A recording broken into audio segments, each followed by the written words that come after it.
আপনি যে মুসলমান, কলেমা কার কাছে পড়ছেন? ও মুফতি, কলেমা কার কাছে পড়ছ?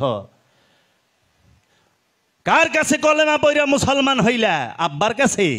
আব্বার কাছে তো কলেমা পড়ন যায় না। আব্বার কাছে কলেমা পড়ন যায়? কোরআন বলছে আব্বার কাছে কলেমা পড় না। কার কাছে কলেমা পড়ছেন? আমাকে মৌলবী সাহেবের কাছে।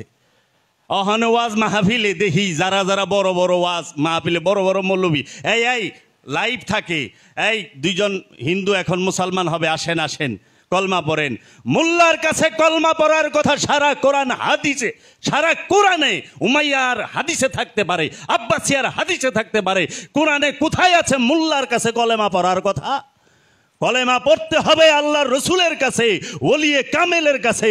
যেই পর্যন্ত মানুষ ওলিয়ে কামেলের কাছে আইসা কালেমা না পড়ে, সেই পর্যন্ত সে মুসলমান ইমানদার হইতেই পারে না, হওয়ার সুযোগ নাই। কার কাছে কালেমা পড়ছ? আজমিরির কাছে কালেমা পড়ছ? নিঃসন্দেহে আল্লাহর রসুলের কাছে কালেমা পড়েছ। কারণ খাজা মাইনুদ্দিন চিশতি আজমেরি আলাইহিস সালাতু ওয়াস সালাম আল্লাহর একজন উঁচু পর্যায়ের রসুল। এই রসুলের কাছে কলেমা পড়তে হয়, মোল্লার কাছে না। এখন মোল্লার কাছে যায় কলেমা পড়ি, রসুলের কাছে যাইতে দেয় না। উল্টা পাল্টা কথা কয়, গায়রুল্লাহ আর আল্লাহ।